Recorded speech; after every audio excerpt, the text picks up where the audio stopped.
صدق الله العظيم. MashaAllah, MashaAllah, MashaAllah. May Allah bless you.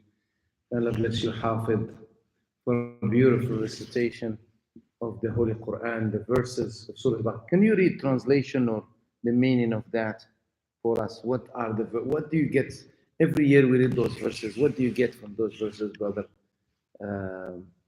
Brother Nabil, Hafid Nabil, MashaAllah.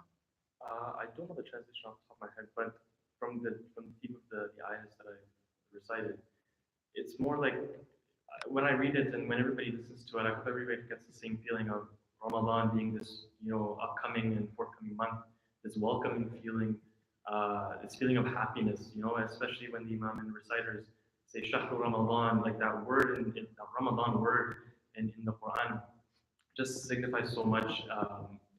And I mean, I don't know, for me, at least my hair just stands up. That you think of instantly, you think of Tarawih prayers, you think of fasting, you think of, unfortunately, difficult times is going to come with the sleepless nights too, but you think of all the good and all the reward that you want to get. You think of Laylatul Qadr, you think of all the last 10 nights. So for me, all these ayahs, is all basically saying, here's Ramadan, this is the gift of Ramadan that he's giving to us. Not really a burden, even though a lot of us may feel like that with work and with this COVID that's happening, but it's more of a gift, and I think that's the mindset that we have to have. Hafid Nabil, you grew up here. Your family is a member here.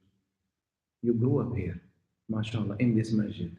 Tell us about your experience for the last, God knows, 10 years now or more. Now this is our 12th Ramadan.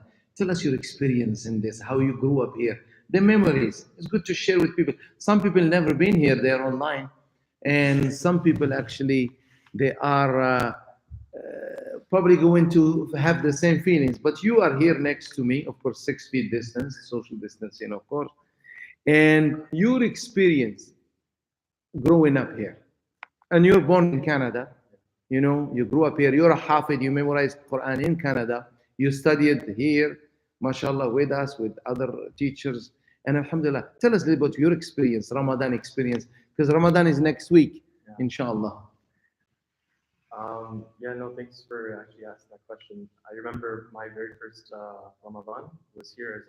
When we moved to this area, it was actually the start of Ramadan. And for a lot of you people who were with the center right when it started, I remember at least the green carpets are on the floor. I still remember the concrete outside. The warehouse look, nothing was built, no construction was done yet. There's still drywall everywhere. The classrooms didn't even look like the classrooms right now. So that was my first actually encounter at this beautiful center, and that's the first time I met Imam Simi actually 8 years ago at Ramadan. That was back then, and since then, my family and all the people that I've grown around with here, this has really honestly become like my home. The community has become my family. Imam has become like a father to me. The masjid has become my home, and that's why it feels very sad to see very empty and without people. But alhamdulillah, like just growing up in this place with all the activities, taking part in Alif Lam Academy, taking part on volunteer opportunities like spring cleaning of the masjid, the barbecue events, the Good Friday, what is it? The Good Friday bazaar, food stand that happens outside. Yeah, all that wonderful stuff. All it does for me is just makes me a better person, and I wouldn't be the person I am today without the influence that Sayyid Khadija Center has honestly had on me. So, alhamdulillah, and we're very proud of you, mashallah. He's a student, Mac Master. Make dua for him. He's finishing his masters in a couple of months. All the best for you, and the people will see you as of Thursday night, inshallah. I know you have a couple papers to prepare. You are busy, mashallah. You're also working at a hospital. Mashallah, he's doing volunteer work there, internship actually. And dua for him, inshallah. Now he can't stay with us tonight. He has to go for the paper. I asked him to come and recite so you can, mashallah, listen to this beautiful angelic voice. May Allah bless you. Bless your parents. I love your parents, your family. God bless them. You can leave, inshallah. I don't want to hold you here. Okay, and I will move here to the center of the action.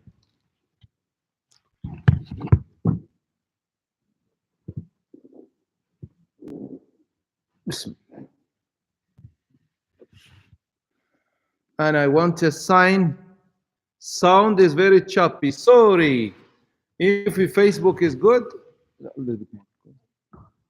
If the sound is good on Facebook, it's not good on YouTube. If it's good on YouTube, it's bad on Facebook. What can I do for you? Bear with us. Bear with us. You're gonna hear better voice, better sound now, inshallah. Inshallah, better sound. Tell me, YouTube, can you hear good now? Sound is better. Alhamdulillah. Originally, we're supposed to have a live from the camera, which is the main camera, but for some reason it did not work. Okay?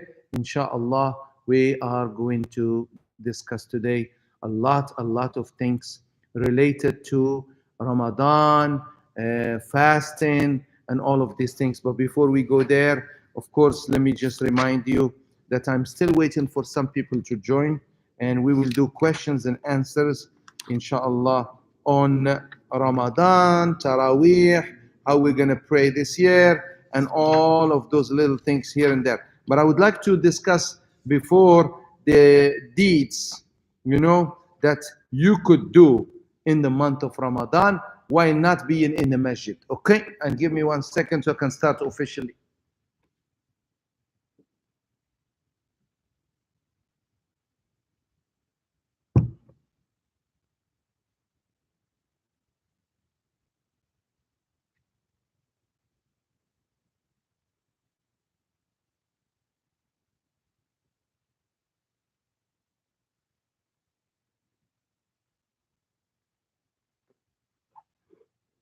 Alhamdulillah, Bismillah. Okay, I think this way. And I need a feedback from YouTube that the sound is much better, inshallah. Okay, if the sound is good. Anybody, give me a feedback. I know the...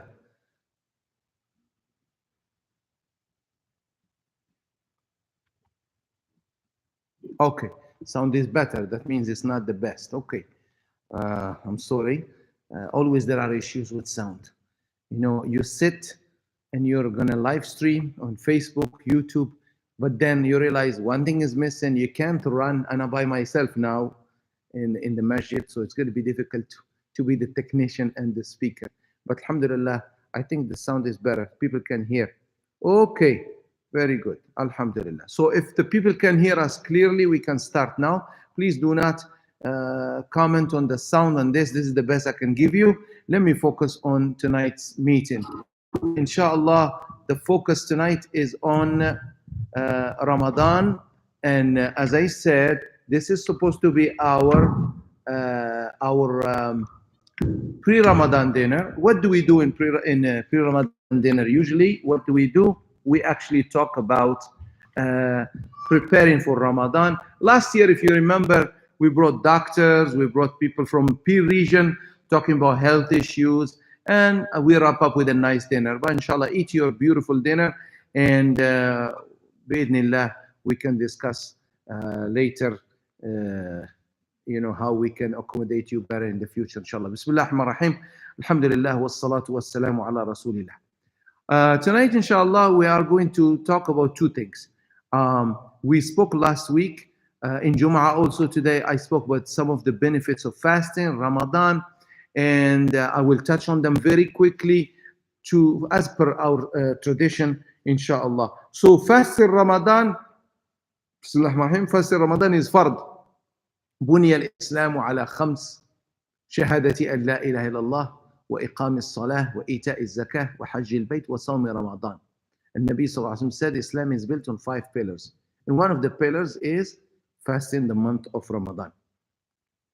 And Allah says clearly, O you who believe, يا أيها الذين آمنوا كتب عليكم الصيام كما كتب على الذين من قبلكم.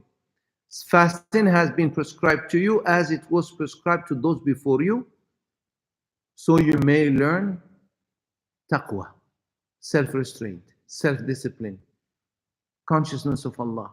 So this is why it's very important to relate the fasting of Ramadan to taqwa. The purpose of fasting Ramadan is to build taqwa, consciousness of Allah.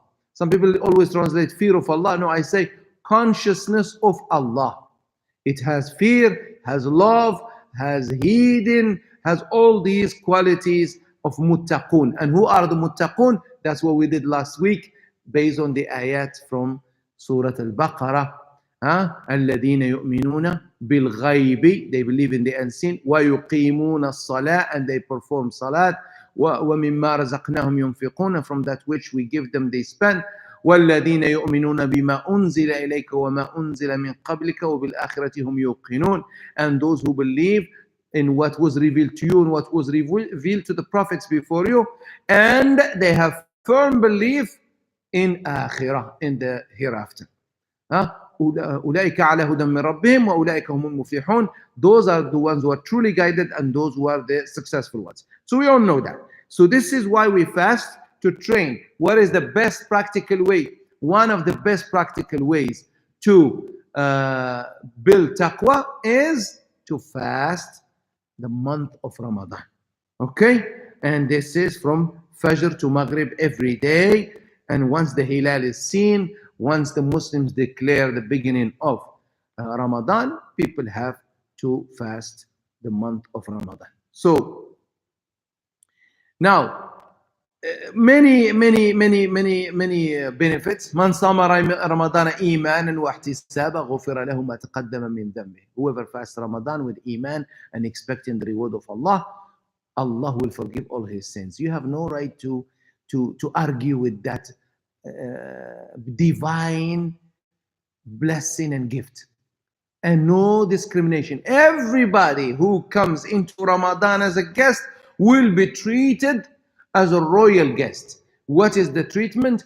Forgiveness and blessings. So neither me nor anybody else can prevent you or your loved ones or anybody who does Ramadan fasting from being blessed with the forgiveness of Allah. Of course, the Nabi sallallahu alayhi wasallam said, Man sama yawman fi sabilillah. This is even outside Ramadan, as we said in Jumu'ah. Man sama yawman fi sabilillah zuhziha أو زحزح الله وجهه عن النار بذلك اليوم 70 خريفا. Allah will take away his face or her face a walking distance of 70 years from hellfire. And this is very important to give us, and this, by the way, agreed upon Bukhari and Muslim and others. So just one day outside Ramadan, imagine Ramadan, which is every fard, every farida, every obligatory action is multiplied in Ramadan 70 times. So, and Nabi Sallallahu Alaihi Wasallam said, the fasting person, inna lis-sa'imi inda fitrihi da'watun la turad. If you fast Ramadan or any time, when you break fast, your dua is answered. And the Nabi Sallallahu Alaihi Wasallam said, Inna fil jannati baban yuqalu lahu ar-rayyan. In Jannah there is, Jannah has 8 gates. One gate is ar-rayyan. Who? For those يدخل منه الصائمون يوم القيامة لا يدخل منه أحد غيرهم يقال أين الصائمون فيقومون فلا يدخل منه أحد غيرهم فإذا دخلوا أغلق فلم يدخل منه أحد. النبي صلى الله عليه وسلم said, a dedicated gate for you, the people who fast, for fasting people, fasting Ramadan, and maybe they fast extra, but these people will be summoned in the day of judgment and known as the fasting people. They enter from the gate called Ar-Rayyan. Okay, and only them allowed. This is a dedicated special gate for the people who fasted. It includes also nations before us who used to fast, because fasting was also prescribed to those before us. As you read in the Bible, Jesus fasted, David fasted, many of them fasted. Maryam fasted, Zachariah fasted. All of them fasted. May Allah shower his blessings upon all of them. We love them and respect them. So now, there are many blessings. Allah says, وَأَن تَصُومُوا خَيْرٌ لَكُمْ إِن كُنتُمْ تَعْلَمُونَ. And for you, fasting is better if you only know. So fasting is better for you if you only know. And Allah knows better. That's why there are many benefits. We will talk about them more. Tonight we'll talk more about fiqh issues, questions and answers. But you have to type your question when I ask you to, because these things scroll up and down. So wait for me and I'll go slowly with the questions. And of course, I have always my dear brother Asim. He also sends me messages, inshallah, text message, which I can read on the computer, and I will answer the questions. Okay, due to the restrictions, we usually have staff and volunteers, but of course, due to the restrictions, it's only me and a brother making adhan, and we pray. That's it. And now the Hafid just left now. Okay, so there are many fast benefits, health benefits. I don't have to tell you. You go to YouTube now. Go to, even when they talk about coronavirus, they tell you fasting boosts the immunity. You know, fasting is good for diabetes. Fasting is good for health. Fasting prevents many diseases. So intermittent fasting has become, in the last 10 years, has become the talk of many, health experts and dietitian, and also people in physical fitness. Everybody, I know a lot of people in the gym, people, they talk about fasting, especially intermittent fasting. They fast 4 hours. Sorry, they eat 4 hours and drink, and then they fast for 20 hours. Some do 8 versus 16. But fasting is something that everybody loves it. It's rewarded, and also in different religions. But Islam made it as a pillar of Islam. Once a year you fast. Now there are many rewards. I want to talk about what you could do in the month of Ramadan. Of course, as I said in Jum'ah, Nabi Sallallahu Alaihi Wasallam said, إذا جاء رمضان فتحت أبواب الجنة وغلقت أبواب النار وصفدت الشياطين. When Ramadan comes, Allah opens the gates of Jannah. That means Rahmah and mercy descends, and Allah subhanahu wa ta'ala answers our dua. It's easy for us to go to Jannah. And the gates of Jahannam are locked, meaning it's difficult, and you're closer to the mercy of Allah than His punishment. And the demons, the demonic powers, have no power over you. So that's why the month of Ramadan is a month of putting us closer to Allah, closer to the world of angels. Okay, وصفت الشياطين وقيل يا باغي الخير أقبل وباغي الشر أقصر ولله عتاقاء من النار وذلك في كل ليلة. And Nabi Sallallahu Alaihi Wasallam, as in the narration of Imam Tirmidhi says, he added, and a caller calls, oh, the one who wants good, come, oh, the one who wants bad, stay away from us. And every night Allah subhanahu wa ta'ala saves people and delivers people from hellfire. Alhamdulillah. So that's something we want to stress every time. There are many good hadiths, benefit of fasting. The person who's fasting should not, quarrel, indulge into arguments. فإن سابه أو خاصمه أحد أو شاتمه أحد فليقل إني صائم. A person who's fasting, should not indulge himself in arguing or lowering your standards. Keep your standards. We have a lot of videos and lectures about this topic. This is just some of the things that are very important to remember. The other thing, of course, and Nabi Sallallahu Alaihi Wasallam says, Allah says, كل عمل ابن آدم له إلا الصوم فإنه لي وأنا أجزي به. All the deeds of the son or daughter of Adam are for him or her, except fasting. It is for me, and I am the one who will reward it. Because fasting is something between you and Allah. When you pray, or I pray, you see me praying. When I go to Hajj, you see me going to Hajj. When you do things. But fasting is very private matter. Nobody knows whether you are really fasting or not, except Allah subhanahu wa ta'ala. Now, some of the good things to do in the month of Ramadan. And I take a little break here if you don't mind, and I'll be back.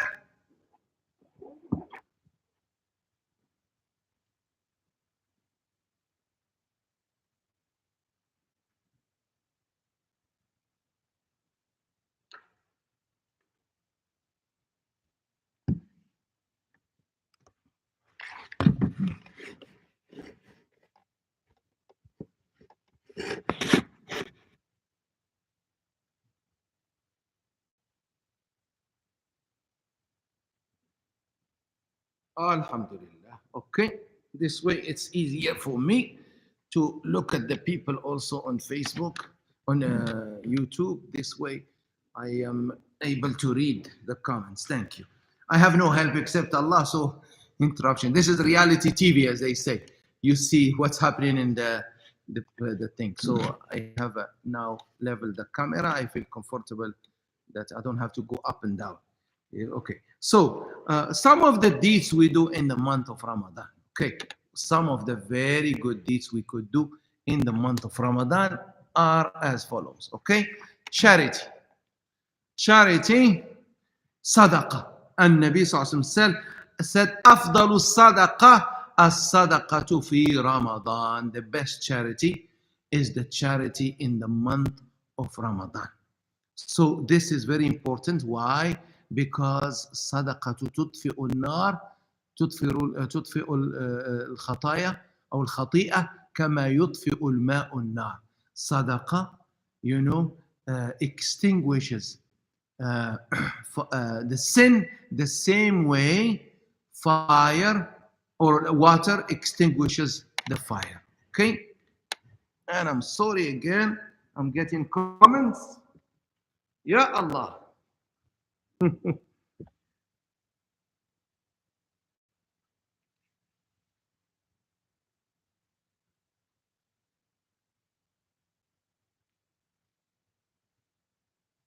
I think it's better now. Okay, Alhamdulillah, Alhamdulillah.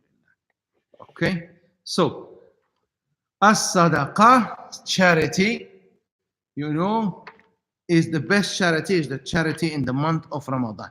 And Nabi Sallallahu Alaihi Wasallam says, when you help someone break the fast in the month of Ramadan, when you help someone break the fast in Ramadan, you get the reward of that person. Man fattara sa'iman kana lahu ajruhu.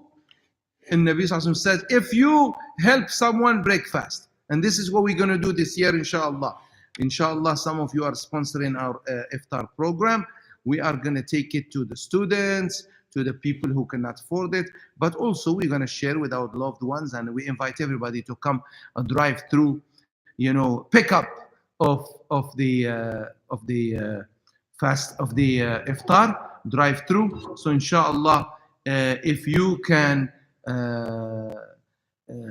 come pick up iftar because it's sponsored and people want reward, to get the reward of fasting. Yes, sister, give me 1 second. The questions, I'm going to answer all the questions.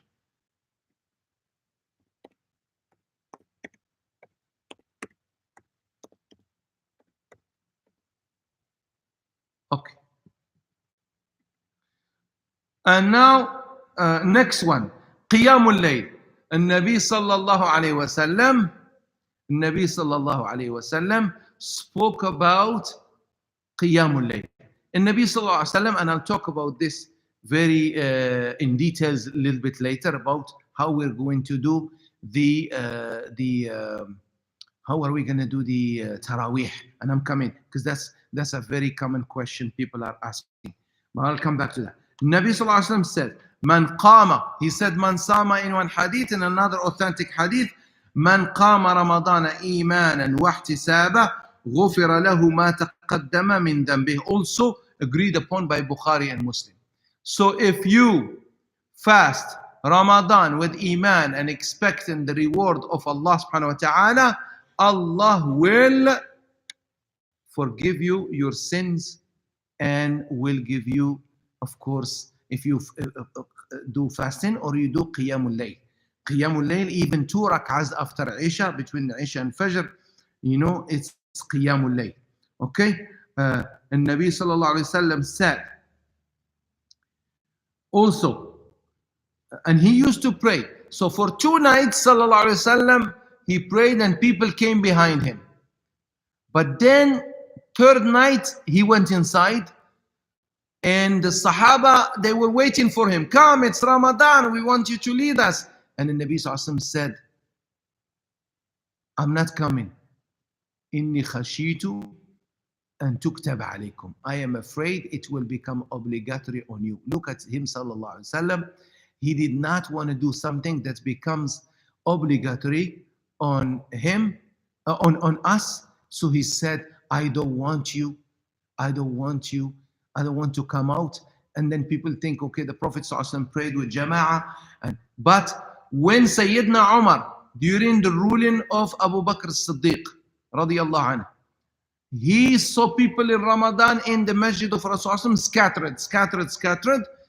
Then he said, okay, most of these people don't know how to read the Quran. Many of them are Ajam, many of them are new Muslim, many of them do not know the Quran. So Sayyidina Umar, may Allah be pleased with him, he actually called Ubay ibn Ka'b, who was a very good Hafid, who studied under the Prophet ﷺ, like Zayd ibn Thabit and other Hafids. And he told him, okay, come, lead them. And they prayed Taraweeh. That's how Taraweeh started. That's the famous saying when Abu Bakr came, asked Umar, he said, Ni'mal bid'ah ya Umar. This is a good innovation, Umar. So this is basically, but it's not an innovation, it's something new in the deen, because the Nabi ﷺ recommended Qiyamul Layl in Ramadan, and Taraweeh were Qiyamul Layl. Why we call them Taraweeh? You can relate the word in Urdu or Arabic from Raha. You take breaks between the rak'ahs, not like we do here, you know, and no, when the Imam wants to take a rest or no, let's continue tomorrow work. That's not how you pray Taraweeh. No. No, Taraweeh, you pray 4 and rest, 2 and 2 and then rest. You could pray 2 and rest, and then you take breaks, not like one shot like they do in the masajid. And even here, we are forced to do it because people like, we have to go, we have to work tomorrow. Everything is rush. So anyways, the idea here is to understand the name Taraweeh comes from those breaks that we take between the rak'ahs. Okay, so now Nabi sallallahu alayhi wasallam used to pray Ramadan, and the last 10 nights used to stay up all night. Third thing you could do, and by the way, this you could do at home as well. And I'll come back to Qiyamul Layl later when I discuss how you're going to pray Taraweeh this year. Reading the Quran, as we said in Jumu'ah, this is the month of the Quran. This is the month to learn the Quran. This is the month where the Quran was revealed. And since the Quran was revealed in this month, then the best way to celebrate this month, and Nabi Sallallahu Alaihi Wasallam used to read Quran more in the month of Ramadan. Okay, now Nabi Sallallahu Alaihi Wasallam used to read the Quran, and in the year he died, he actually wrapped it up or read it twice with Jibreel alayhi salam. Next, of course, i'tikaf. Of course, i'tikaf has to be in a masjid. You can't do it in your home. But given the condition these days, say, Ya Allah, I always do i'tikaf, but this year I can't. I cannot do it. So, Ya Allah, make it easy for me. But, you know, i'tikaf is something not everybody has to do it. But i'tikaf, you could do something like seclusion at home, but it's not really, i'tikaf has to be in a masjid, jami' to be done there. Given the situation, it's not fard, but it is great reward, you know. And Nabi Sallallahu Alaihi Wasallam said, Al-masjidu baytu kulli taqi wa takaffala Allahu liman kana al-masjidu baytahu bil-ruhi wal-rahmati wal-jawazi ala as-sirati ila ridwanillahi ta'ala ila al-jannah. You know, this hadith reported by Tabarani al-Bazzar, it's not a strong hadith, but it describes masjid being the house of the taqi, the people of taqwa. So also Umrah in Ramadan, which is impossible now. It's suspended if you want to say, and it's not open. The Umrah in Ramadan, of course, Umrah in Ramadan, the Nabi Sallallahu Alaihi Wasallam said, Al-Umratu fi Ramadan ta'dilu al-hajjata ma'i. Umrah in the month of Ramadan equals doing Hajj with me. And this is very authentic hadith, of course. And the Nabi Sallallahu Alaihi Wasallam says, Umrah to Umrah kaffaran lima baynahuma. Umrah is a very good act of worship. You know, some of us, alhamdulillah, were blessed to do it. I hope those who never had chance, you will get a chance to do it, inshallah. Now, quickly over some rulings of fasting as our sunnah to remind you of the fasting conditions that we have to do. And the fasting must be after the hilal is seen. I'm not going to talk about the hilal. Inshallah, this year everybody will fast the same day. And also there are conditions. You have to be adult. You have to be Muslim, you have to be adult, and of course, and you have to be, of course, sane-minded. These are the conditions for a person to be fast. أن يكون مسلم عاقلا بالغا. Pubert and children are allowed to fast, and they are rewarded as much as the adults, but it's not fard for them, to fast. But alhamdulillah, they are rewarded for fasting the month of Ramadan or some of the days, inshallah, Allah will reward them.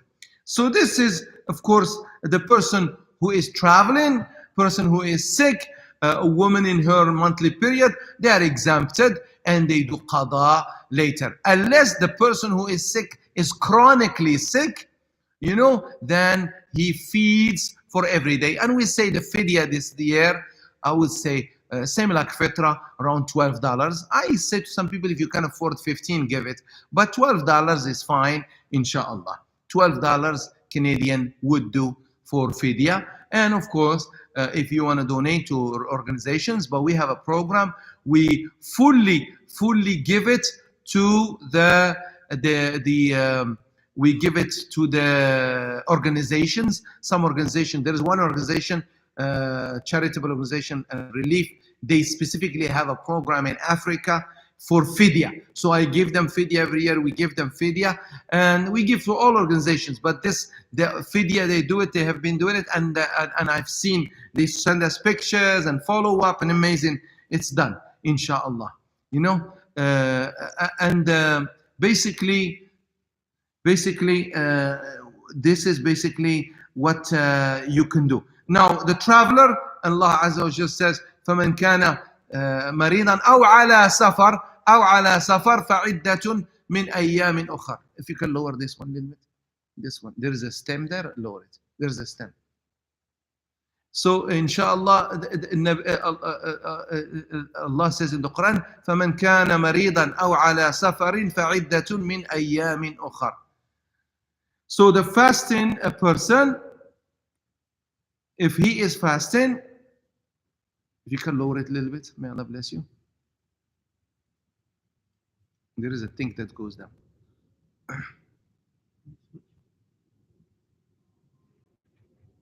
Yeah, thank you. And turn it this way. Thank you. No, this one. Yeah, this one. No. Sorry, it's okay, I have to do it.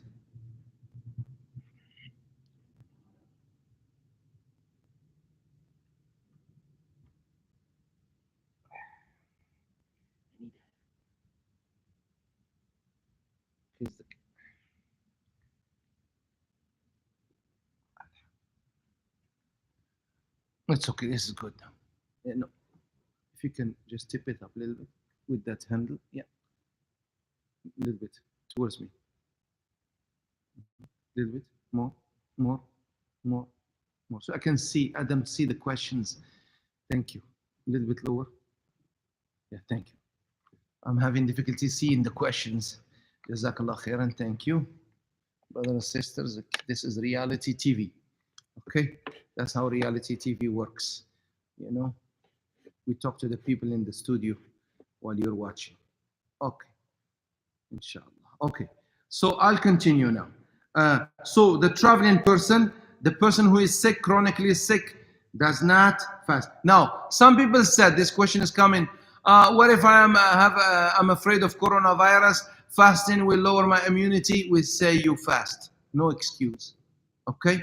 Now, what if you're a health worker and you are this? We can talk about those special cases separately. But right now, what I can tell you, the most important is you make intention to fast and don't try to find excuses or this or that. You make the best and Allah will help you, inshallah, to make it easy for you.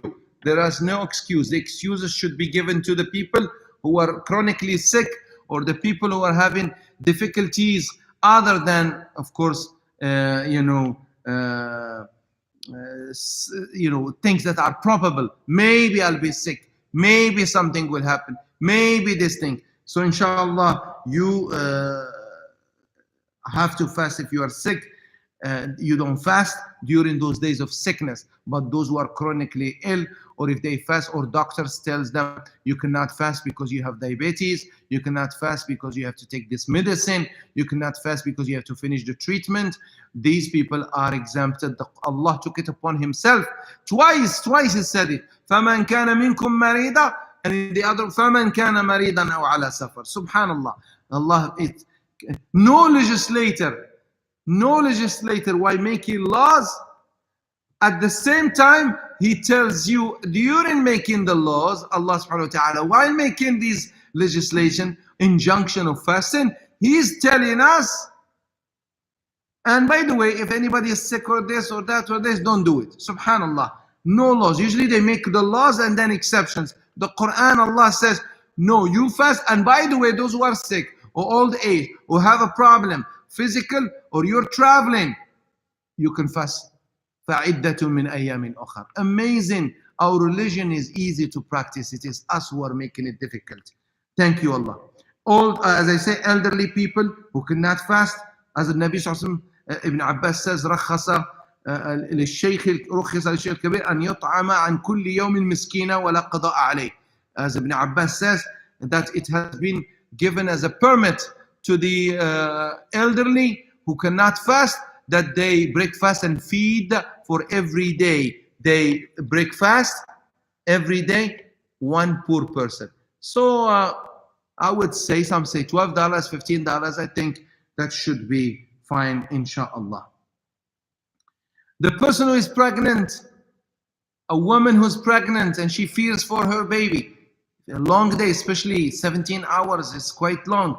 If she can't, some women, mashallah, are very strong, but some women, especially their first pregnancy or their, old, like in their early 40s, that's like late pregnancy, can be a little bit demanding for her health. Allah has permitted you with no worry, you can break fast. Same thing for the breastfeeding woman who fears for her baby and she has to feed the baby. She's allowed, Allah, she is in the category of those وَعَلَى الَّذِينَ يُطِيقُونَهُ, those people who are having difficulty, and hardship in fasting.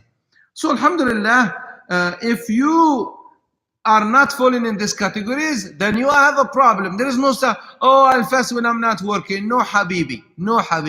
You fast when you're working or not. Yes, it's difficult. If you feel like fainting, then break fast, drink water, eat some spoon of honey, get back the energy, But so long as you can speak and talk and work and move around, and you're not sick, you don't qualify medically to be sick or very unbearable headache, then you keep fasting. The few first days people get headache because they're not used to fasting, but then the second, third, fourth day, things get better, alhamdulillah. I know lack of sleep, but if you organize your time, you'll be fine, inshallah. Okay, this is a Ramadan, now the fasting. Imagine we cannot go to the masjid, and guess what? We don't fast this year, Corona. Corona, blame everything on Corona.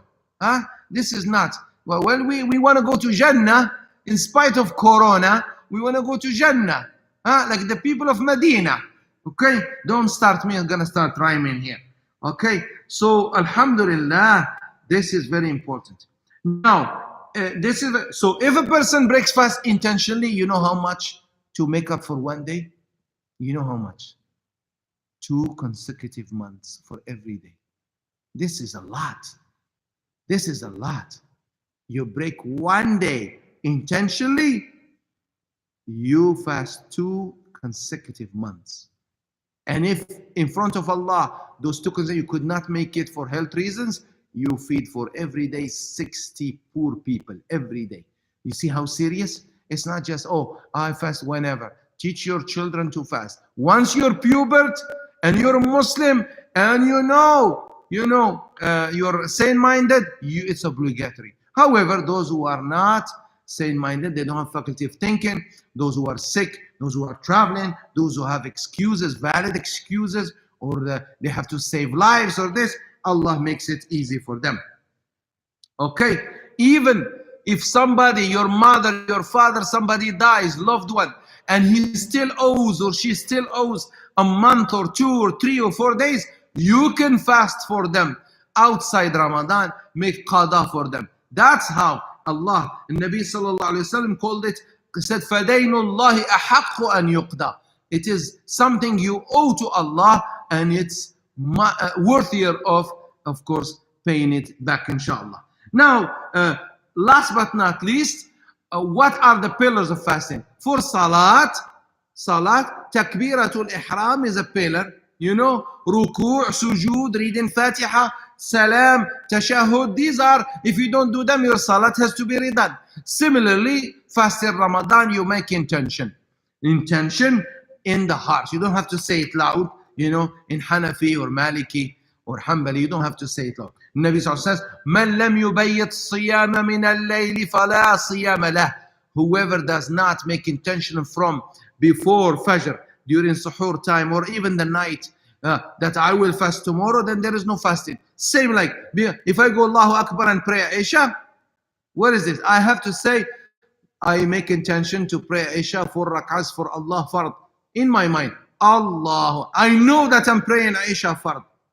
Okay, I know I'm praying Maghrib, I'm praying, so I make intention. Same thing, I am fasting. So you could do it in the beginning of Ramadan. Now, of course, scholars different. Shafi'i, Hanafi, Hanbali says every night you should do the niyyah.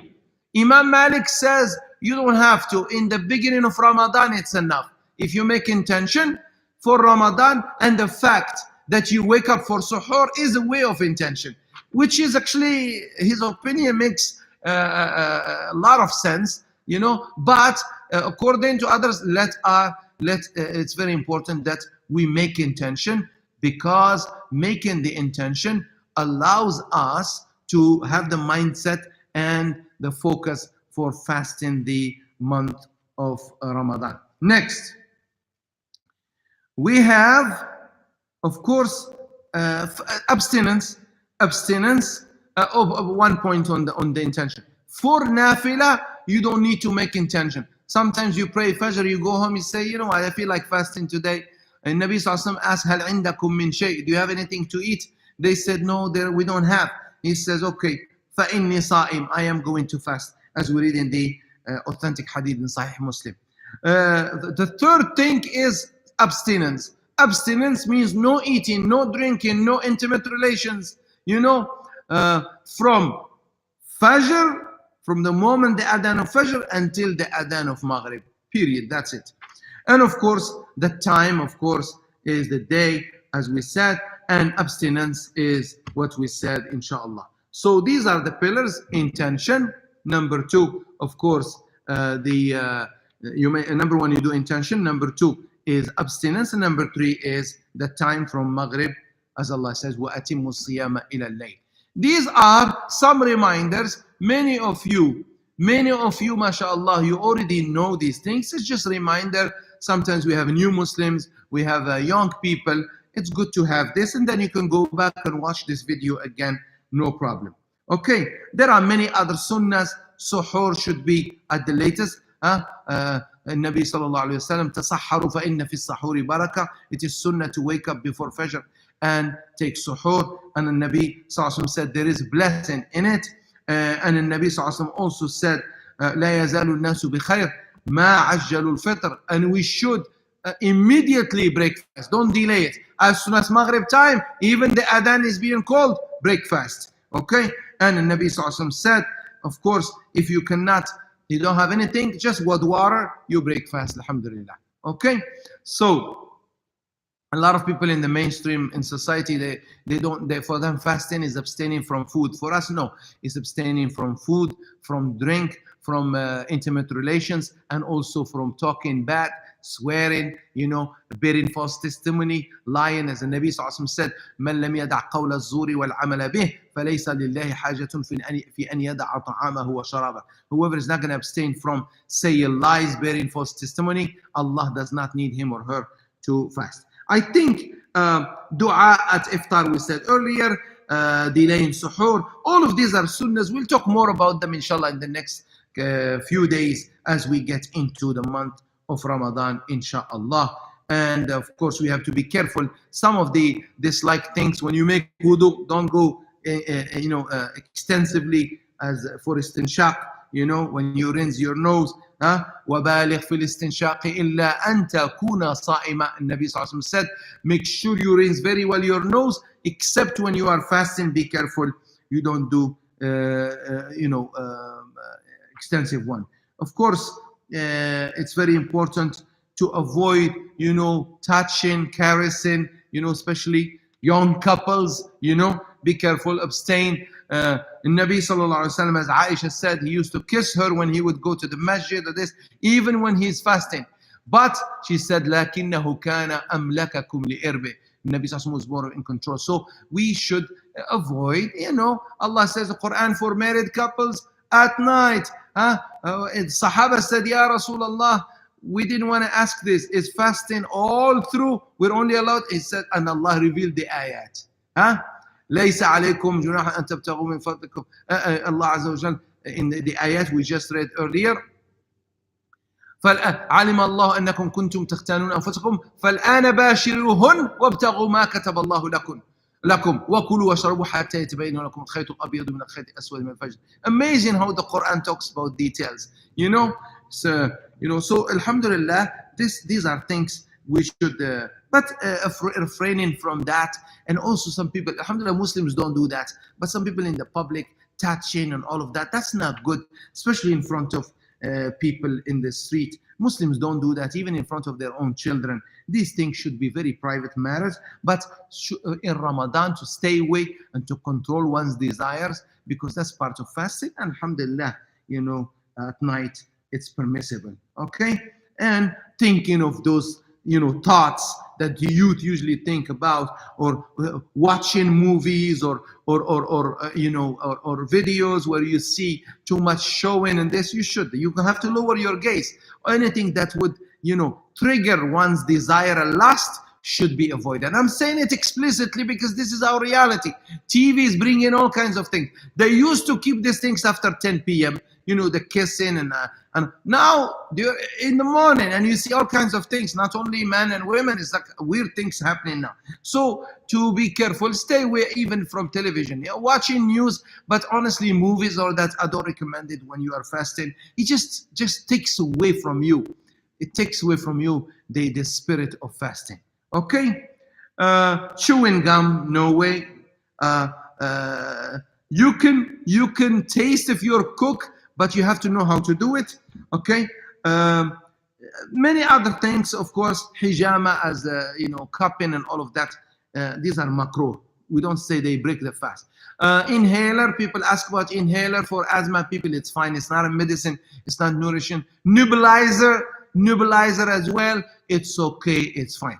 I think all in all, to wrap up, we need to focus on, inshallah, spending more time in ibadah in this month, reflection. The best deeds, I said, charity, give charity, make a difference in people's lives. Other than charity, qiyamul layl, do the tahajjud, read Quran, try to finish Quran. If not, read and understand. Do some kind of i'tikaf, even if it's not possible. Do some seclusion, reflection, and of course, dhikrullah is the best. Say subhanallah, alhamdulillah, la ilaha illallah, Allah akbar. If you usually do it 100 times a day, now do it, why not 1,000 times, 500 in the morning, if you can. If not, then subhanallah wa bihamdi subhanallah adim. At night, before suhoor, astaghfirullah, astaghfirullah, astaghfirullah. Cook, even cook. النبي صلى الله عليه وسلم يكون في مهنة أهله لا يمنع ذلك إلا الصلاة أو لا يحبس عن ذلك إلا الصلاة. That Nabi Sallallahu Alaihi Wasallam would help his family at home with cooking, maybe baking, maybe doing things, or cleaning. But when the adhan is called, he would leave everything. So even, if you are there as a brother, your wife is cooking iftar or suhoor, cut onion for her, the poor, she doesn't have to cry all the time. Clean up your eyes as well. Cut something, do things that women, might find it difficult, like the major cleaning of the house. All of these things, do what you can to help. All of this you'll be rewarded. as the Nabi sallallahu alaihi wasallam taught us. Now, Salat. How are we going to do now the Salat? And this is an issue that that actually we had to discuss many times. And to be honest, one of the most asked questions lately is how am I gonna pray, the Taraweeh while being home? And this issue has been lately the most asked questions to many platforms. And people are asking us this question every day. And I would like to give the answers today for how we are going to proceed with the Salat at-Taraweeh. Okay. Notice when we pray Jumu'ah, every day we pray Jumu'ah, what do I say? I say after Salat, please go, after Jumu'ah, please go pray Dhuhr. The idea is, no scholar in the past, they did not have the facility or the equipment we use today of airing, khutbahs, lectures, things. You had to attend physically. That's why the scholars don't have no precedent. In fiqh, we call it sabiq, something to use for qiyas, for analogy. It's an unprecedented matter. Since it's an unprecedented matter, and since it's an act of worship, scholars don't know what to say in Islamic jurisprudence. Can we make ijtihad, meaning independent judgment, being progressive and coming up with new ideas? Many, including myself, are reluctant to say, oh, it's okay. Some people say it's okay, including big scholars from Al-Azhar. And Al-Azhar is the main Sunni institution, very renowned institution, especially for Muslims of Ahlul Sunnah wal Jama'ah, has all the four madhabs, Hanafi, Shafi'i, Maliki, Hanbali, and many scholars, including the great Grand Sheikh of Al-Azhar and Mufti, Jad al-Haq, Ali Jad al-Haq. He was, may Allah bless his soul. And they talked about it. And I'm going to mention what he said. Now, according to the answers that we received, majorities say we'll stick to the opinion that says it's not permissible because in the past, unless you are praying behind the imam or seeing the imam or one of the people, even the last person in line, seeing the imam, so the imam is there and you can see him or you can see the last line, then you cannot be part of Jama'ah. Of course, then questions, people are intelligent. They said, well, we were in Mecca and we were told it's okay, even if we don't see imam or the line, by listening to the speaker in my hotel room, is my salat accepted? I was told by many sheikhs my salat was accepted. So how come now, what's the difference between being in my hotel room and listening through the internet? Of course, people are intelligent. They ask questions that are really valid. They say, well, it's part of the haram and you are in the haram. But in general, to be on the safe side, your fard salat, pray it at home, because this is obligatory. And take this rule as a premise of my discussion now, this point, and I don't want to be misinterpreted. Listen very carefully before I answer your questions. Fard salat, meaning Fajr, Dhuhr, Asr, Maghrib, Isha, preferably should be done in Jama'ah, in a masjid or Jama'ah setting, 2 or more people. Clear? Nafil salat, including Qiyamul Layl, Taraweeh, preferably should be done privately if a person can read the Quran by himself. Meaning, if I decide this year or any year, I say myself, I can read by myself. I'm going to pray Isha at the masjid and I'm going to go home and pray Taraweeh by myself. maybe I'll get more reward because it's private. So the rule is the opposite. Fard is better in jama'ah, nafila is better individual. So if you want to pray on your own at home, if you want to do the tarawih at home or with your family, go ahead and it's fine. For us here at Sayyidah Khadija Center, it's not because of COVID-19 or pandemic. For over 11 years, we air this because we have people up north, and we have people in detention centers, and we have people in retirement homes and senior citizen homes, and we have elderly families. They like to be attached to us and they like to listen to the Quran, and they say, we do not know how to read the Quran. We told them, okay, you are an exception, you know, you can pray, and I'm going to show you how you do it to balance between the opinion that says not allowed and that the opinion that says allowed, and you're going to be on the safe side, inshallah. And I ask Allah subhanahu wa ta'ala to forgive me. This is not ijtihad, this is something we use on the basis. And listen to me very carefully before I answer any questions. So the online tool we said is new. Fard salat is better in jama'ah. Individual salat is better on your own or with your family if you can. Now, this is the point I want to make sure. Because it is an act of worship, scholars find it difficult to give an opinion, and they are taking the safe side. Famous scholars, contemporary scholars, very erudite and renowned, have allowed it for Taraweeh, including the Grand Imam. When he was asked in 1979 to follow through the radio, he said it's permissible if it's better for the person. If a person, because some people cannot read the Quran. Some people do not read. They don't know. They say, and I enjoy listening to the Qari, and I feel I have done something. And if I don't do it this way, I'm not going to do it. If that's the case and they don't know, then inshallah, you could do it. But I'll show you how to do it, okay? So, fard, you pray your own fard on your own or with the people in your family. Nafila, if you have someone in the family can lead, that's better. That's better. If not, you could use our station. So we do our station live for two reasons. It's for people who want to do Khatm al-Quran and they read from the Quran and they listen to us as we pray. Or a person could enter with intention fard. Fard here, not fard meaning obligatory. Mean individual salat. Not muqtadi with the imam here at Sayyidah Khadija Center.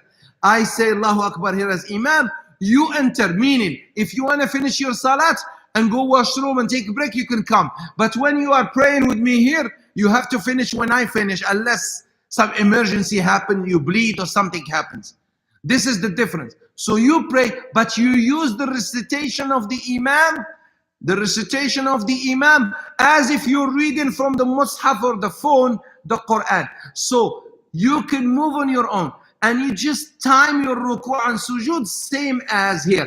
So you're not literally following the imam, but you're using your time in your salat according to this. And this, I can give you many arguments to back this, because according to Imam Malik, according to Imam Shafi'i, Imam Ahmad Hanafi, and the Imams of Hanafi, not Abu Hanifa, Abu Yusuf, and Al-Qadi Abu Yusuf and Muhammad bin Hassan Shaybani, may Allah be pleased with all of them.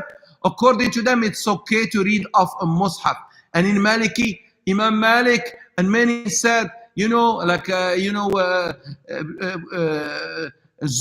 who is there before Imam Malik, who actually compiled the hadith at the request of Umar ibn Abdul Aziz, he actually said, we found the best people among the Sahaba and Tabi'un did it. So reading, and in the time of Aisha radiallahu anha, for Ramadan and Nafila, she used to have one servant, his name is Dakwan, and she would tell him, read, and he would read from the Mus'haf. And we know Aisha is a Hafida, but she had him and he was reading of the Mus'haf. So, if you can read from the Mus'haf, do it, if you don't know how to memorize Quran.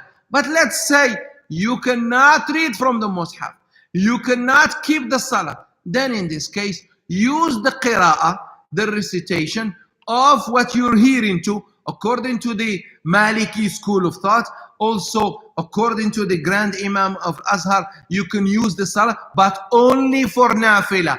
And only during these difficult times, especially, some of the fear that scholars presented that people will make it as a habit. But no, if it's going to become a habit and pandemic is over and you're going to think you can do salat remotely, no, that's not the right. This is just temporary. There are scholars, but I repeat, your fard salat is not valid through this online according to the group, and we have no, I don't have the caliber to tell you. Some people say it's okay. That's what we say in Jum'ah. You listen to the khutbah as tadhkira, as a reminder, and you pray your dhuhr. But I believe in the grace of Allah, He knows that you want to be here with us in Jum'ah, but you couldn't. You'll get the reward of Jum'ah, but you must pray your dhuhr salat and be safe, and Allah will give you the reward. Fard is a pillar of Islam. As far as Taraweeh, they are nafila. If you don't pray them, it's fine. So I repeat again, Islam, there is no room for ijtihad here in Islam. Since Islam clearly considers a person joining Jama'ah when his or her salat is behind the Imam or behind the last line behind the Imam. If he can see and hear either the Imam or those behind him, like in case of absence of microphone like they used to. So the reward for Salatul Jama'ah is also granted to people praying together at home, like adult family members living in the same household with a minimum of 2 people. As I said earlier, I'm just giving you a summary. The person leading Salat, the Imam here, can read whatever he knows of the Holy Quran. Okay, even if it's the shortest surahs, such as Surah Al-Kawthar, Qul Huwallahu Ahad, if necessary, he can also use the Mus'haf, for nafila salat. I know in Hanafi school, it's makruh, but it is not something to say, oh, it's not allowed. Because Imam Abu Yusuf, in Hanafi school, we have 4 Imams. Zafar, Abu Yusuf, of course, and Muhammad bin Hassan Shaybani, and of course the Grand Imam, Imam Abu Hanifa. So they are the 2 Imams who are great scholars. They said it's okay. So he disagreed with their Sheikh, Grand. So, and with the reason, some scholars, they say, may Allah bless him, Sheikh Zuhaili and others did speak about this, because Imam Abu Hanifa was afraid that people will stop memorizing the Quran and start reading from the Mus'haf like other religions do. They read from the book, and it would have led eventually from nafila to fard. And remember, the other Imams are saying only in nafila. So if you can read from nafila, so long as there isn't much movement, okay? So having said that, nafila salat can be done individually or in jama'ah, like in Ramadan qiyam, tarawih, okay? And of course, as I said, the reward is the same, although private nafila might be much better in comparison to fard salat, which is better in jama'ah. If people want to listen to the Quran recitation of their imam online, there is nothing wrong with that, since reading or listening to the Quran or any speeches of the deen talks are beneficial to the believers. If somebody reads and you listen, you get also the reward. If he says Alif Lam Mim, I heard Alif Lam Mim, I get 10 hasan.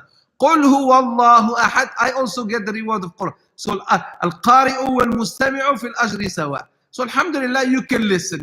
Some people cannot see, they don't know Braille. They listen, they get the reward, inshallah. So this is to be clear again, and I stress that so nobody says this. We have to be careful. So if people want to listen, they can listen to talks. In general, Islam, for nawafil, there is some leniency in this matter. Now we know in nafila there is leniency in Islam. It's meaning nafila salat is not as difficult. Like I said in fasting, if you want to fast nafila, niyyah is not required. If you just start after Fajr, it's fine, so long as you didn't drink or eat after Fajr. Yeah, and salat, and Nabi Sallallahu Alaihi Wasallam used to ride his animal after he faces Qibla, make Allah Akbar. He rides like you drive in your car. You can pray nafila. Just pay attention, don't go too low. But you can pray like this. You're going on the highway, 401 on any highway. 94, and you going on the highway, and you can still pray, even if you don't face Qibla. You know, even if you're facing going southeast and the Qibla is northeast, it's fine. You know, even. And also while riding, you know, a means of transportation, whether a horse or a camel or a car, you know, or a bike, so you can still pray. So there is leniency in Nafila. That's why they allowed reading from the Mus'haf in Nafila. So again, there is leniency in this matter, especially given the odd circumstances we are in now due to the pandemic. Taking in consideration the fact that many Muslims cannot read the Quran by themselves, and I know that's a fact, and they enjoy listening to better recitation than their own, you know, of as many surahs as possible. Some of them want to finish the Quran. They can make the intention, and this is my humble opinion and the opinion of other scholars who want to balance between these two. You know, God forbid, what if this Ramadan, all of it, we don't open the masjid? What if pandemic, another 6 months? God knows what's going to happen. People, no matter what, they want some kind of guidance, and we're trying here, inshallah, we're trying to balance situation, but preferably you pray on your own, okay, if you can. Otherwise, as I said, they make intention of praying individually, fard not with dad, with dal, which is fard, meaning by yourself, while listening to recitation, which is equal to reading the Quran, as I mentioned, like equal to reading from the phone or a book or computer, okay? And inshallah, we hope that the reward, you know, is accepted. This is only a temporary and exceptional situation because of the main two reasons I said: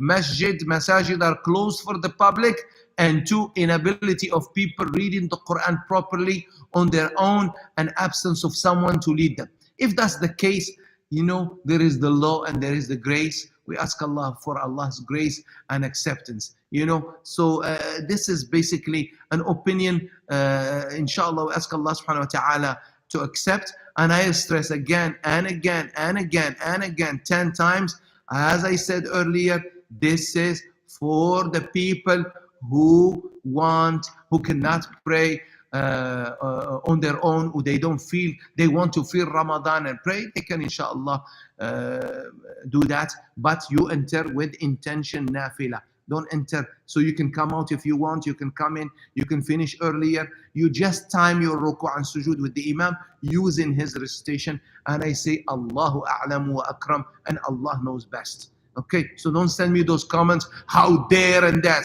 I tell you, these are grand imams from Al-Azhar. These are famous imams in the Maliki school, and famous imams that are saying, a majority say no. So if we get to say to this community, you cannot come to the masjid, you cannot do this. There are people who spoke to me, I don't know how to read the Quran. I don't know how to even read. I don't know, and I cannot see very well. I want to feel Ramadan. What am I going to tell them? I say, fard, do it on your own, and inshallah enter, because this idea of following the imam online, I'm not Shaykhul Islam, I don't have the power to tell you it's permissible. I'm going to stick to the ruling of the great scholars and the agreement of the ummah. But if you enter with this intention of individual, inshallah, it might be accepted. Let me take questions, and I know our halaqah is long tonight because of Ramadan and pre-Ramadan dinner. We don't have dinner now, so I'll just start with YouTube and then I'll go to Facebook, inshallah. Let me see the first question.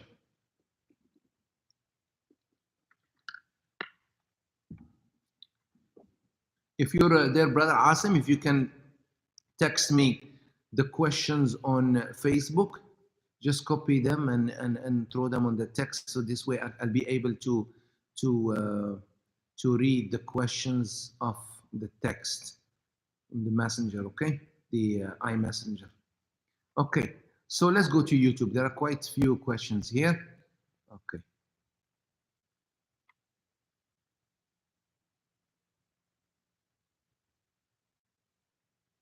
When is the first day of Ramadan, and if in a masjid they are reading, can we follow them at home? So I already answered that question. When? Most likely Thursday night we will start Taraweeh, most likely. So I don't know when exactly. We don't know exactly the time.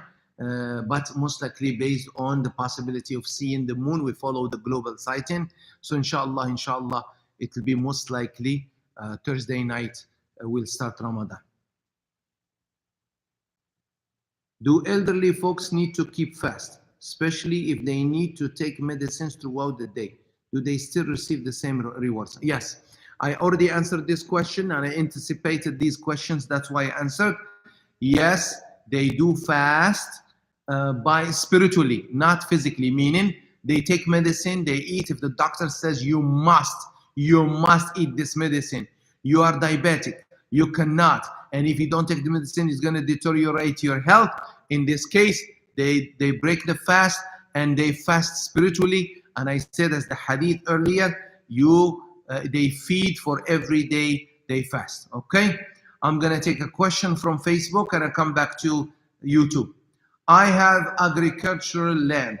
What is the order about giving zakat on agricultural land? Is that called ushur? Okay, second question, do we have to give zakat on gold jewelry? Good question. I don't know the name, but okay. النبي صلى الله عليه وسلم said, فيما سقت السماء العشر وفيما سقي بالنضح نصف العشر. Nabi sallallahu alayhi wasallam says, whatever has been naturally irrigated, sama here, what the rain was irrigated by rainfall, you pay 10%. And what you have have harvested after you used irrigation system, meaning it costs you money to put irrigation and water, you only pay 5%.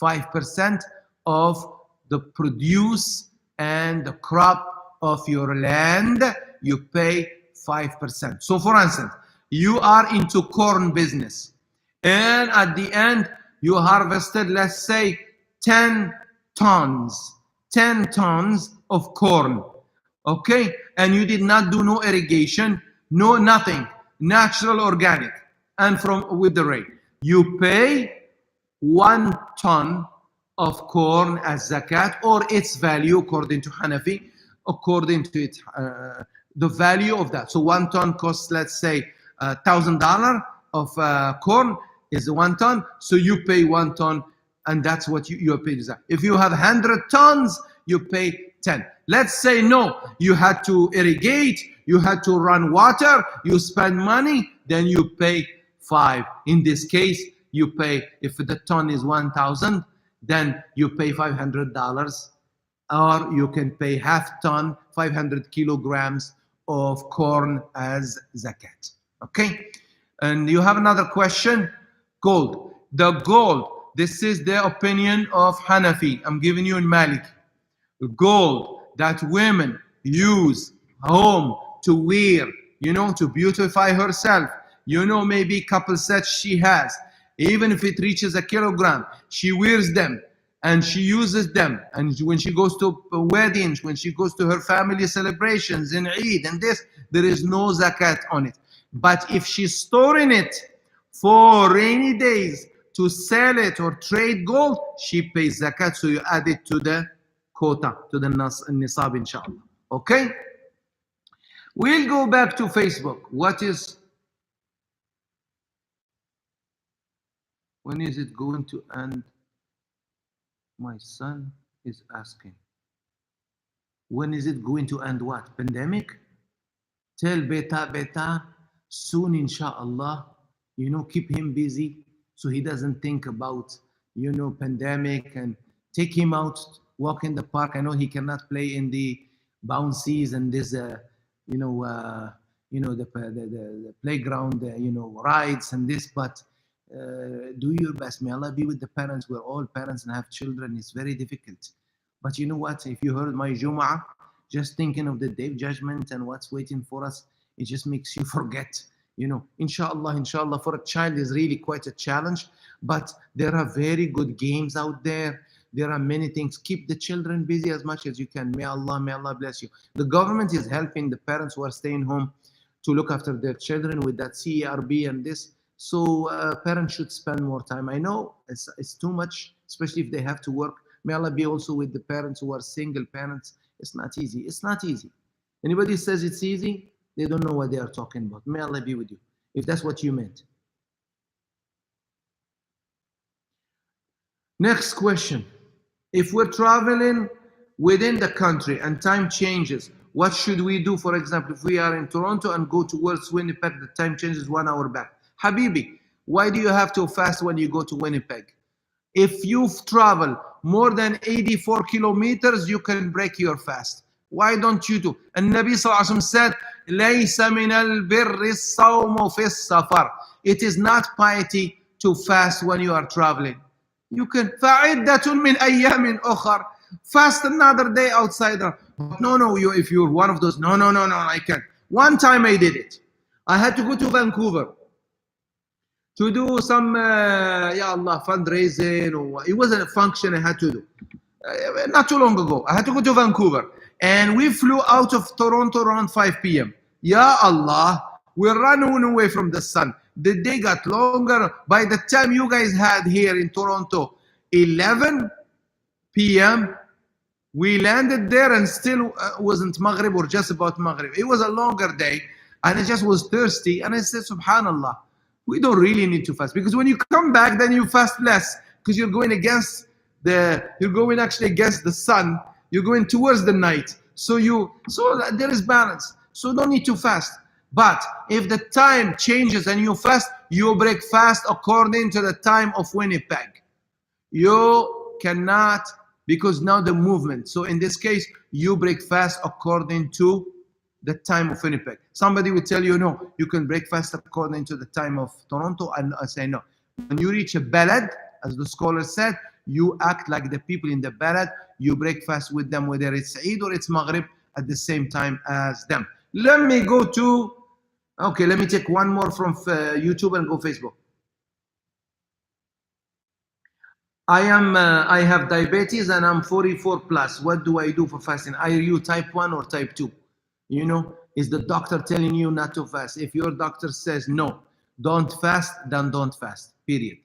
Clear? Don't fast. Okay? It has to be trustworthy doctor, and most of the doctors are trustworthy, but someone who really respects your religion. Alhamdulillah, my doctor is Muslim, and he knows, I go to my dentist is Muslim, my doctor is Muslim, because they understand me. My accountant, they understand. Even if they're not Muslim, they know our culture, they know our values. So we have to talk to the people. So your doctor, explain to him that the fasting involves this, and I will take medicine, after Maghrib at 8:30, and I will have my last medicine, before Fajr at 4:30, and things like that. If he says yes, go ahead with it. But if you're seriously and you have to take insulin and all that, then listen to the doctor. Allah has forgiven you. Even if you're 44 plus, this is help. Let's go to YouTube, to Facebook. Facebook, my niece is pregnant. Is it fard on her to fast? I answered that question earlier. You can go back. She doesn't have to fast. Can I do a i'tikaf at home? I answered that question earlier. You can go back in there. It's not going to be i'tikaf because condition of i'tikaf is in the masjid, but given the conditions, who am I? Maybe stay and do it and Allah will give you. I don't know. But according to i'tikaf, one of the conditions have to be in the masjid. But no masjid is open. So can I do i'tikaf at home? Same thing as we said with Taraweeh. We're going to make this religion difficult on people, and always follow the law and black and white, or there is grace. Well, you know what? Do it and say, Ya Allah, I stayed here. Give me the reward, i'tikaf. Do it. But don't say Imam Salimi told me. Just ask Allah qabul. But for i'tikaf to be i'tikaf, has to be in the masjid.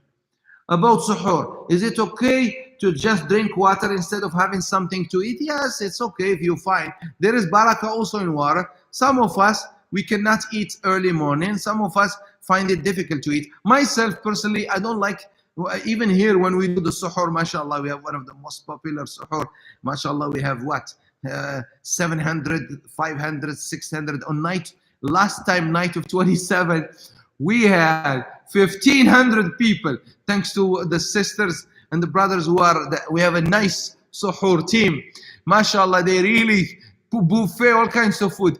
I can eat that kind of food in the morning, meat and omelette and kurma and what else? Keema and mansaf and biryani and couscous and all kind. Allah, who's gonna eat that at 4 a.m.? Allah, it's too much. Especially me, I'm not used to eating meat in the morning. It's something I'm not used to. I grew up never eating meat. Eat meat early in the morning is like something that we're not used to. The farthest proteins we go is eggs, and really, you have to be really hungry, and I can't. But, people are used to some food. But some people cannot. Water, cereal are the best thing. A little bit cereal and milk. Dates are the best. Dates, subhanallah, are good. Anything with seeds because they last longer. A grain, inshallah, water is fine. Anything that gives you energy is good. Can suhoor be skipped not intentionally? What do you mean? Yes, if I don't wake up and I wake up, oh my God, it's Fajr. It's 5:30 and Fajr was at 5:05. Oh my God. No, it's okay. You fast.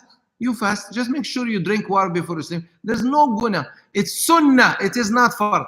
We said in the list of sunnahs, suhoor, tasahharu fa inna fi sahuri baraka. And Nabi Sallallahu Alaihi Wasallam recommending it, encouraging, but it's not fard. Okay. Do breast women have to fast? They don't have to if it's affecting their milk. They don't have to. If you look after, I don't know, these people probably came late, or maybe they asked question before I got to that point.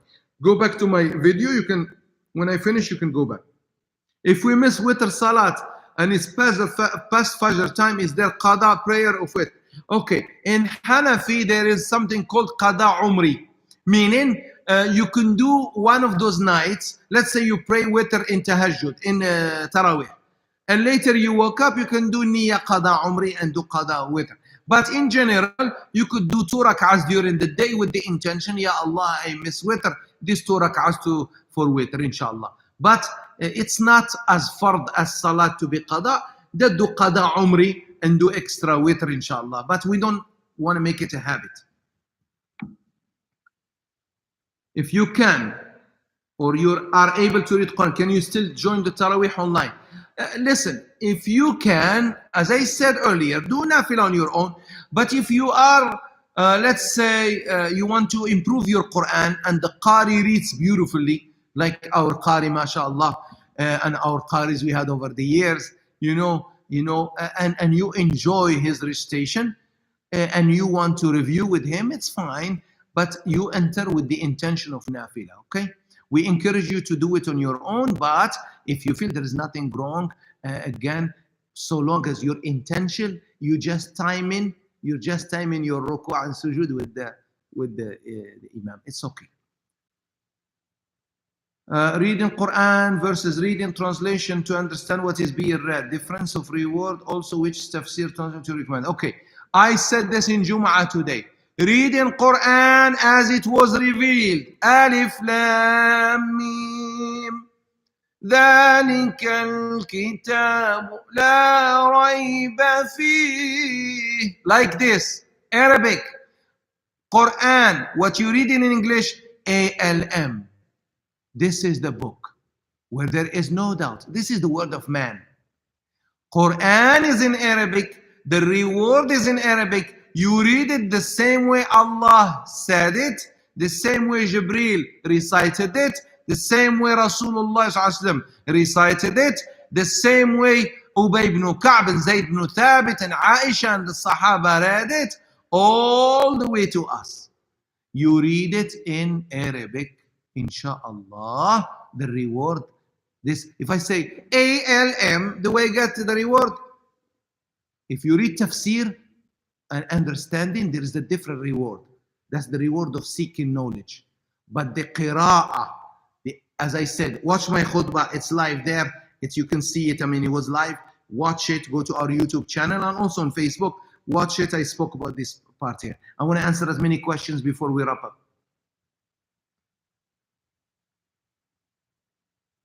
So you can read the ayah. During the night we will give tafsir. Definitely every night we'll give you summary, inshallah. This year we have a lot of, you need to stay in touch with us. If I have Taraweeh in Jama'ah with my family and can recite the last 10 surahs and repeat them, is it permissible? Do we have to pray with her in Jama'ah or individually? You can pray with those 10 surahs and you can pray with her in Jama'ah, it's fine. If I have Taraweeh in Jama'ah with my family, okay. Are there more rewards for reading Nafil, Salah Taraweeh, reciting surahs you know from memory, or more rewards to recite entire Quran holding Mus'haf or Taraweeh? Oh, definitely if you read more ayat of the Quran, there is more reward. But again, all based on intention, okay? Because the one who reads more of the Quran gets more of the rewards, inshallah. But if you read few surahs, you're fine. Let's go to Facebook and YouTube, and we'll answer a few questions here. Okay.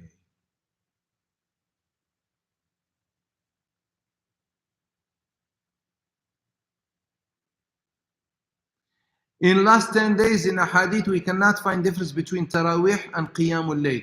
Does it mean back then prayer started from Isha till Fajr nowadays? Very good question. There is a gap between two. Okay. Nabi sallallahu alayhi wasallam said, Salah in the hadith related by Aisha, it's authentic. Salatul Layli mathna mathna فإذا خشي أحدكم الفجر فليوتر. The salat after Isha at night is 2 rak'ahs, 2 rak'ahs, 2 rak'ahs. And when you fear that Fajr time is coming, you should pray witr. So witr has to be اجعلوا آخر صلاتكم وترا. Make sure your last salat is witr. So my brother or sister, the witr here has to be at the end. You can pray as many as you want. Two, two, two, two, two, two, two, two. You know, not 4. 2, salam alaikum. 2, salam alaikum. You can break. Qiyamul Layl is any salat after Isha until Fajr. Tahajjud is Qiyamul Layl, but a little bit later, especially in the last part of the night, last third part of the night. Okay, Tahajjud when you wake up. The one Allah mentioned, تَتَجَافَى جُنُوبُهُمْ عَنِ الْمَضَاجِعِ يدعون ربهم خوفا وطمعا ومما رزقناهم ينفقون فلا تعلم نفس ما أخفي لهم من قرة أعين جزاء بما كانوا يعملون. These are the moment when people leave their bed and they pray at night. It's hard to wake up, leave that nice warm, especially in winter, especially in our condition here, cold. Allah, that blanket. He explained the separation of the body that is warm from the bed. Allah described with detail. تَتَجَافَى جُنُوبُهُمْ عَنِ الْمَضَاجِعِ. Wow, wow, wow. A beautiful description in the Quran. It's hard, it takes effort. When Nabi Sallallahu Alaihi Wasallam was asked what is the best salat after Fard, he said Salatul Layl. The best salat is the salat of Layl. Okay, so inshallah you do that and Allah will accept from you. Next question.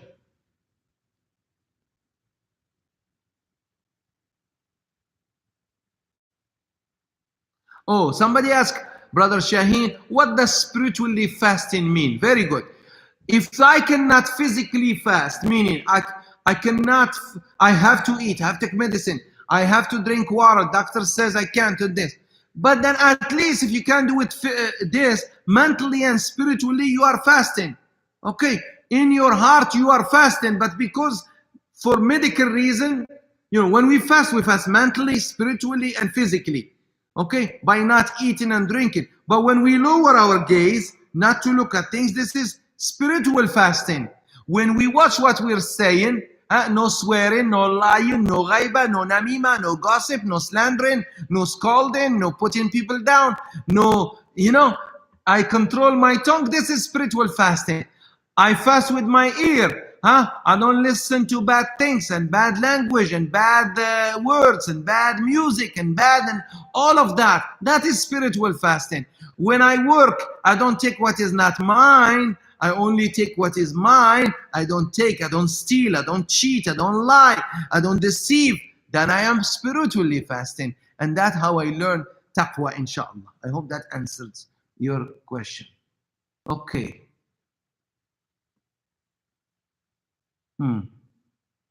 We have some intruders Please disregard them on YouTube. It looks like some people have no time just to spoil, you know.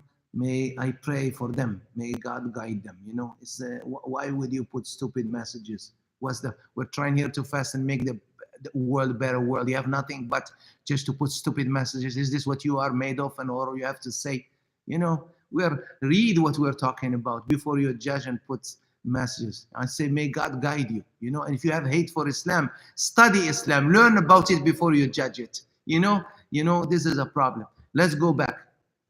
Thank you for administration for deleting these stupid messages. Okay, let's go to message.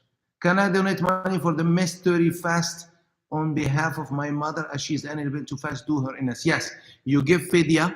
Fidya, we save $12 for whatever is enough to feed a person for one day. It's funny if we say $12 these days. It's not enough, but it's up to you. For every day you do, feed one person.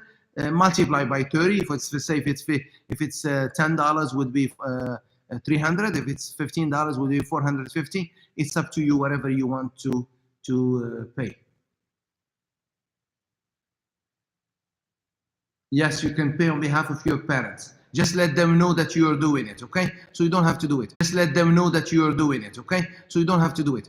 Okay, let's go back to Facebook. Let's go to Facebook.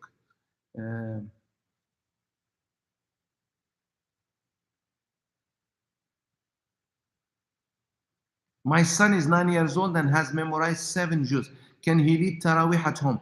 Yes, you can. If you really want to be strict with Hanafi and this, you're going to have, but we believe it's okay. Children can lead even if they're not puber, if it's not fard. Remember what I said. In Nafila, we make things easier. So yes, your son can lead you. MashaAllah has 7 juz. That's very good. Every day read, every rak'ah read half a page. And this way, inshallah, those 7 juz, you will wrap them up in, inshallah, by the end of the month of Ramadan, or you can read them twice, inshallah. Okay, one more question. Zakat on tax-free saving account and RRSP. You pay zakat only on things you have access and control of. I have done, go back to our videos and lectures on zakat. If you have RRSP, if you have anything that you have no access to, 401k or RRSP in Canada, if you have those, you have no access to, meaning there are conditions for you to cash them and all of that, then there is no zakat. You only pay zakat. Let's say you're retirement now and you take a little bit of RRSP out, you pay zakat on your income. After 1 year, for instance, 2019, in Ramadan, your bank account had $10,000, okay?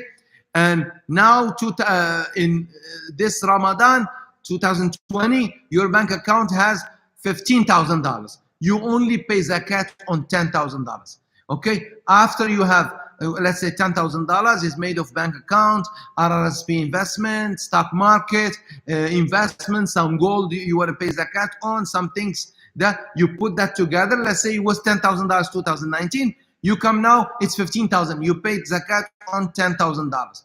Also, next year, inshallah, the $15,000 stays 15. You pay on 15. It becomes 20. You pay only on 15. So the money, the amount has to finish 1 year in you, in your hand.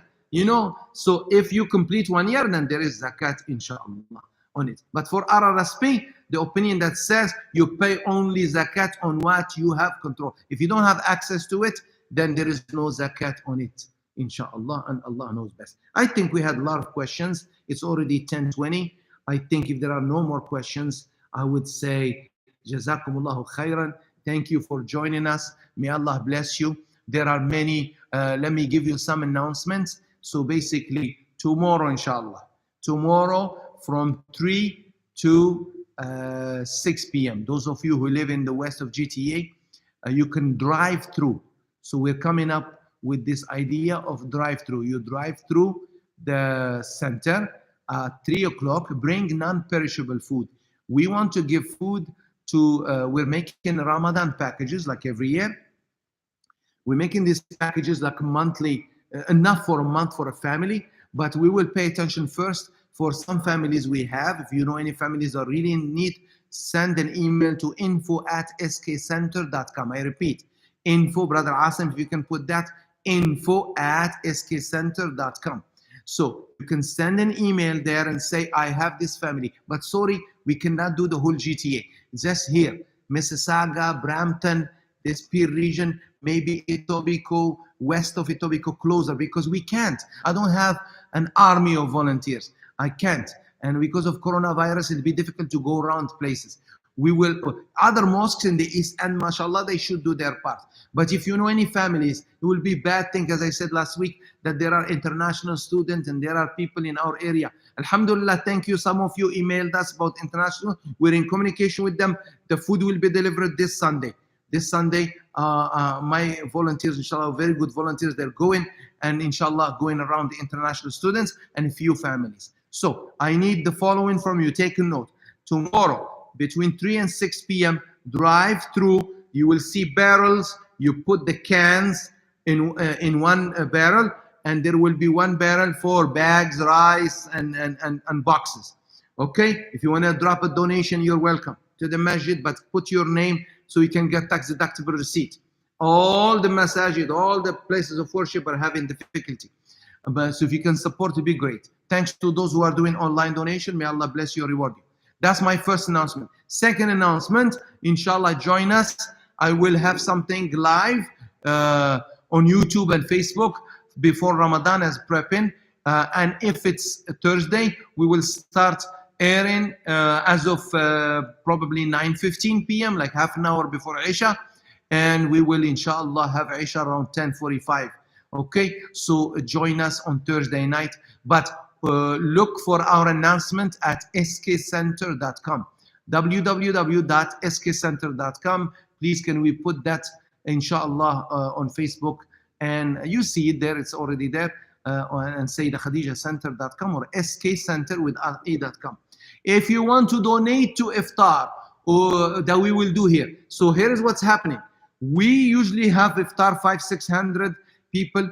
This year we're cooking iftar, and you will come if you want. Let's say you have 5 people in your family, or 10 or 20. You drive through, and volunteers, they will be with proper protection. They will give you hot food. You can also, in packages that you can microwave safely, although I don't recommend microwave, but at least you can eat it. It's going to be hot food, dished, 15-20 minutes before you arrive, given to you. You take it home, please, because people want you to share. This is not for the poor only. Poor will be fed and shelters, but this is for the reward, thawab of sharing iftar with the Muslims. I repeat what Nabi sallallahu alayhi wasallam earlier I said. And Nabi sallallahu alayhi wasallam, if you give iftar to someone, Nabi sallallahu alayhi wasallam, man fattara sa'iman falahu ajruhu min ghayri an yanqusa min ajri as-sa'imi shay. If you fast, let's say I have a date, I split it, or I give you a date, and you break fast, I get the reward of your fasting without decreasing your fasting. So this is the idea of one date. Imagine you sponsor 10 people, you get like you fasted 10 times. So this is why sadaqah and fasting. So do that. Go to skcenter.com, click on donate now. You can sponsor iftar, you can sponsor sadaqah, so we can get the food for the poor. We also want to cook some food and take it to the health workers, old age residents. We're gonna do all. I'm talking to the officials how to do it properly. I'm talking to our emergency doctors, nurses. We're gonna give them food from you, Muslim community. In this month of generosity and feeding and sharing, we would like to offer you food from Sayyidah Khadijah Center. We do this every year, but this year we're going to do more. But we cannot do it without your help, inshallah. Already some sponsors have come forward. May Allah bless them. Keep sponsoring. Even if you do one iftar, $10, or you do 20, whatever you do, inshallah, it'll be. I think these are the announcements I want to make.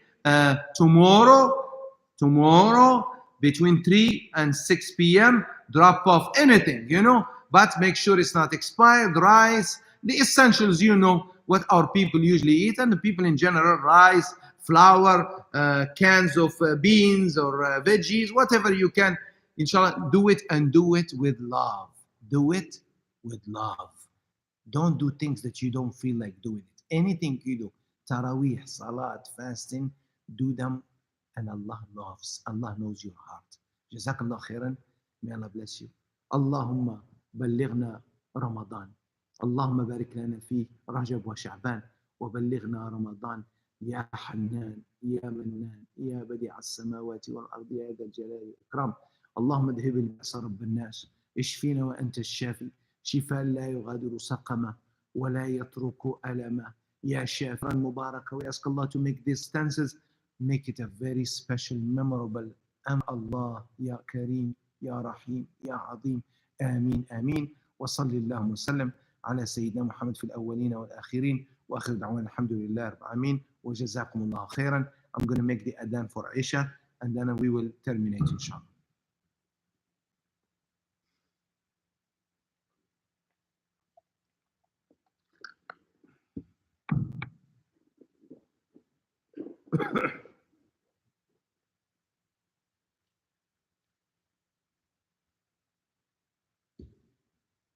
الله أكبر الله أكبر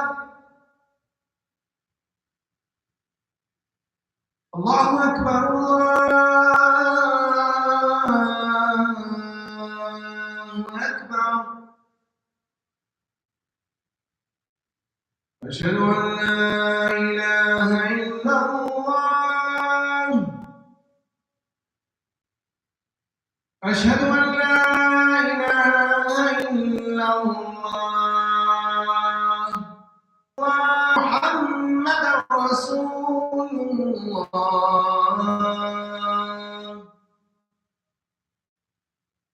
حي على الصلاة حي على الصلاة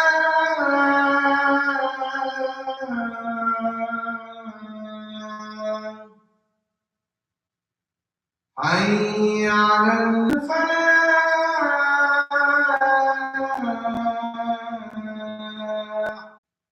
أكبر الله أكبر. لا إله إلا الله.